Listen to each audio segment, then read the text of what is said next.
warahmatullahi wabarakatuh. Salam sejahtera bagi kita semuanya. Halo sahabat pembatik di seluruh Indonesia. Selamat untuk Bapak Ibu guru sekalian yang telah lulus sampai pada level 3 yaitu kreasi. Pada video kali ini saya akan mengembangkan media video pembelajaran berbasis TIK. Berikut media yang saya sajikan. Materi ini adalah materi yang terdapat pada fase E dengan elemen Undang-Undang Dasar Negara Republik Indonesia tahun 1945 dengan materi norma-norma dalam kehidupan. Tujuan pembelajaran pada kali ini adalah melalui model problem based learning terintegrasi pembelajaran berdiferensiasi berbasis social emotional learning. Peserta didik diharapkan dapat menjelaskan norma-norma dalam kehidupan dengan mandiri, kreatif, jujur, dan bertanggung jawab. Norma adalah aturan-aturan yang berisi petunjuk tentang tingkah laku yang harus atau tidak boleh dilakukan manusia dan bersifat mengikat. Setiap manusia wajib mentaati norma yang ada. Karena kita hidup sebagai manusia memiliki hubungan sosial, sehingga ketika kita berhubungan dengan lingkungan sosial kita memiliki norma-norma yang ada di lingkungan sekitar kita. Norma merupakan perwujudan dari martabat manusia sebagai makhluk yang berbudaya dan bermoral. Kita perhatikan pada gambar di samping. Pernahkah kalian melakukan perilaku seperti itu? Kepatuhan terhadap aturan adalah cerminan dari kita sendiri. Kita lihat gambar itu adalah gambar anak yang sedang memanjat pagar sekolah. Kemudian yang di sebelahnya ada anak yang sedang terlambat masuk sekolah. Kita lihat, kita tahu perbuatan itu adalah perbuatan yang tidak boleh kita lakukan. Tetapi mengapa masih banyak anak-anak atau dari diri kita sendiri yang melanggar perbuatan yang tidak baik tersebut? Norma ada beberapa macam. Yang pertama ada norma agama. Norma agama adalah aturan hidup yang diterima sebagai perintah dan anjuran dari Tuhan. Aturan dalam norma agama diyakini dan diakui oleh para pemeluk agama untuk tuntunan hidup yang benar. Sumber norma agama sendiri adalah kitab suci dari setiap agama yang dianut. Pelanggaran terhadap norma agama akan diberikan sanksi berupa siksaan di akhirat.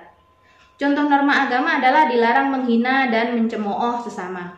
Kita lihat pada gambar di samping adalah toleransi antar umat beragama. Kita wajib menghormati dan saling menghargai keberagaman agama yang ada di negara kita. Yang kedua ada norma kesusilaan. Norma kesusilaan ini bersumber dari hati nurani setiap manusia. Norma kesusilaan menentukan baik dan buruk perbuatan manusia. Baik dan buruk perbuatan manusia akan mempengaruhi ketertiban di masyarakat. Jadi, jika kita tidak menghargai, menjunjung tinggi yang namanya norma kesusilaan, maka yang terjadi adalah ketidakteraturan dalam hidup masyarakat. Kita lihat pada gambar di samping, sikap dan perilaku merendahkan orang lain seperti mengejek sebaiknya tidak dilakukan dan dihindari. Ini mungkin sering terjadi atau sering kita lihat dalam kehidupan kita sehari-hari, yaitu perilaku bullying. Perilaku ini sebenarnya berasal dari hati nurani kita. Perlukah kita melakukan hal seperti itu? Apakah bermanfaat bagi diri kita sendiri? Dan apa dampaknya bagi orang lain? Kemudian yang ketiga ada norma kesopanan. Norma kesopanan ini adalah peraturan hidup yang timbul akibat dari pergaulan hidup manusia.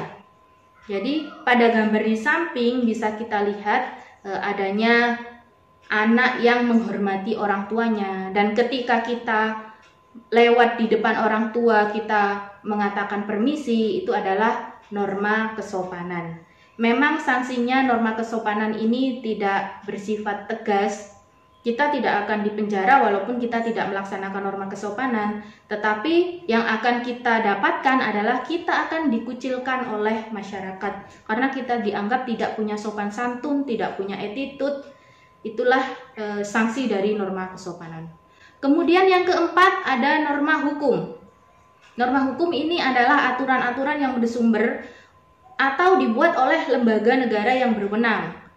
Norma hukum sifatnya mengikat dan memaksa. Beda dengan norma-norma yang lain, contohnya misalnya denda bagi warga yang tidak pakai masker, itu dulu sudah kita laksanakan ketika masa pandemi kemarin. Jadi norma hukum ini sifatnya tegas dan memaksa untuk semua orang dengan sanksinya yang jelas. Misalnya saja adanya pemberlakuan tilang ketika kita melanggar lalu lintas. Jadi norma hukum ini sifatnya memaksa. Jika kita tidak mematuhinya, maka akan mendapatkan sanksi yang tegas dan jelas. Norma atau aturan dalam kehidupan ini memiliki fungsi dan peranan sangat penting, yaitu suatu pedoman atau aturan hidup untuk seluruh masyarakat di wilayah tertentu. Kemudian dapat memberikan keteraturan dan stabilitas dalam kehidupan bermasyarakat.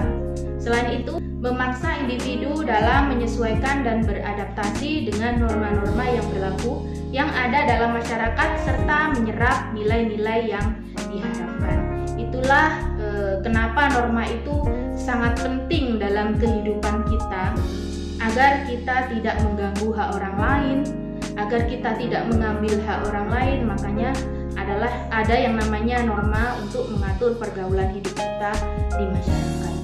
Silahkan diskusikan latihan soal ini bersama kelompok. Itu saja yang bisa saya sampaikan.